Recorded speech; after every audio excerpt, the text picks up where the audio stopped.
तो नमस्कार दोस्तों। तो आज का क्वेश्चन हमारा हड़प्पा सभ्यता एक नगर सभ्यता थी, इस कथन को स्पष्ट करना है। ठीक है, तो इसमें हम स्पेशल बतलाने वाले हैं क्या सही में हड़प्पा सभ्यता एक नगर सभ्यता थी।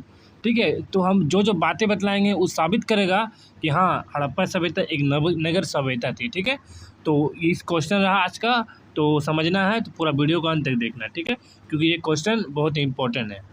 हड़प्पा सभ्यता एक नगरीय सभ्यता थी, ये कथन बिल्कुल सही है, क्योंकि हड़प्पा सभ्यता जिसे सिंधु घाटी सभ्यता भी कहा जाता है में विकसित, जहाँ पे नगर योजना हुआ, जल निकासी व्यवस्था, भवन निर्माण, संगठित सामाजिक जीवन के प्रमाण मिलते हैं। करते हैं इन सभी को जानते हैं, चाहे नगर योजना कैसा था, जल निकासी व्यवस्था, भवन निर्माण, संगठित सामाजिक जीवन, तभी ना आप जानेंगे कि हाँ सामाजिक ऐसा था, जल निकासी ऐसा था, इसीलिए इस सभ्यता को नगर सभ्यता कहा जाता है। ठीक है, वही बतलाने वाले हैं, वीडियो को पूरा अंत तक देखना।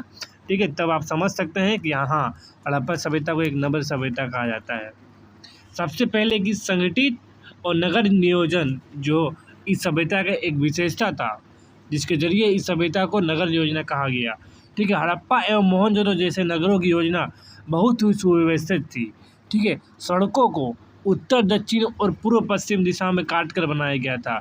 इसे पूरा नगर जाल के रूप में बसा था, जैसे कि भारत हुआ। ठीक है, इंडिया का बड़ा शहर कौन सा हुआ? इंडिया का बड़ा शहर हुआ कोलकाता हुआ, दिल्ली हुआ, मुंबई हो। उसी प्रकार हड़प्पा सभ्यता के अंदर सबसे बड़ा जो नगर था वो तो हड़प्पा था, मोहनजोदड़ो था। वो इतने विकसित था, जैसे कि अभी की तुलना किया जाए, जैसे दिल्ली इतना विकसित है, तो उसी प्रकार उस टाइम हड़प्पा एवं मोहनजोदड़ो हड़प्पा काल में, ठीक है, हड़प्पा नगर में सबसे इम्पोर्टेंट था हड़प्पा एवं मोहनजोदड़ो। ठीक है, तो इस प्रकार इनके नगर योजना भी बहुत इम्पोर्टेंट था। दूसरा पॉइंट है ईंटों का मजबूत मकान। उस टाइम ईंटों का मजबूत मकान बनाया जाता था हड़प्पा काल में। यहाँ के भवन पकी हुई ईंटों से बनाए गए थे। मकान कई कमरों वाले थे। देखिए, मकान नहीं कि एक कमरा, कई कमरे वाले थे। ठीक है, उनमें आंगन भी था, उसका अंदर आंगन भी था, जो उच्च स्तरीय निर्माण कला को दर्शाता है। सोच लीजिए, उसका आंगन है और कई कमरा है, जैसे अभी काल में है। अभी का तुलना कर सकते हैं, याद यदि रखना है तो अभी की तुलना में याद कर सकते हैं। हाँ, उस टाइम भी था इस तरह। नेक्स्ट है जल निकासी प्रणाली। उस टाइम सोचिए कैसा है। ठीक है, देखिए हर घर से जुड़ी नालियाँ मुख्य नालियों से मिलती है, जैसे अभी है। अभी क्या है, ये नाली हुआ, ये घर हुआ, ये घर से नाली गया, ये घर से नाली गया, ये घर से नाली गया, ये मुख्य नाली मिला, फिर ये नाली जाके मिलता है एक मुख्य नाली बड़ा नाली में। ठीक है, जिस प्रकार अभी चलता है तभी भी उसी प्रकार भी बनता था हड़प्पा काल में। सोच लीजिए उस टाइम इस तरह था। ये व्यवस्था आज की आधुनिक जल निकासी प्रणाली जैसी थी, जो नगर प्रशासन की कुशलता को दर्शाता उस टाइम। सोच लीजिए। ठीक है, चौथा क्वेश्चन यानी चौथा पॉइंट क्या है, जन जीवन एवं प्रशासन कैसा था। ठीक है, क्योंकि बहुत इंपॉर्टेंट है जन जीवन प्रशासन, कोई भी विकास का, कोई भी नगर का विशेषता का।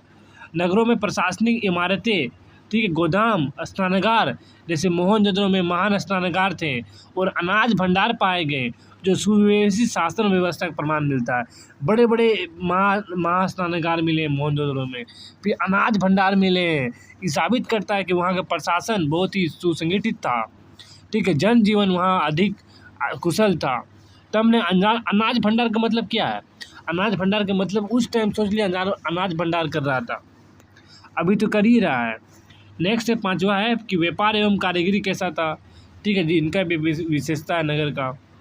यहाँ व्यापार, मुद्रा का उपयोग, धातु, कारीगरी, मिट्टी के बर्तन, आभूषण आदि के प्रमाण मिलते हैं, जो नगर जीवन की उन्नत आर्थिक स्थिति को बताता है।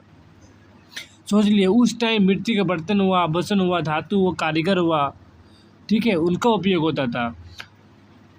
निष्कर्ष में यही है कि इन सभी विशेषताओं से स्पष्ट होता है कि हड़प्पा सभ्यता वास्तव में एक उन्नत योजनाबद्ध एवं नगर सभ्यता थी, जो उस समय की अन्य सभ्यताओं से कहीं अधिक विकसित था।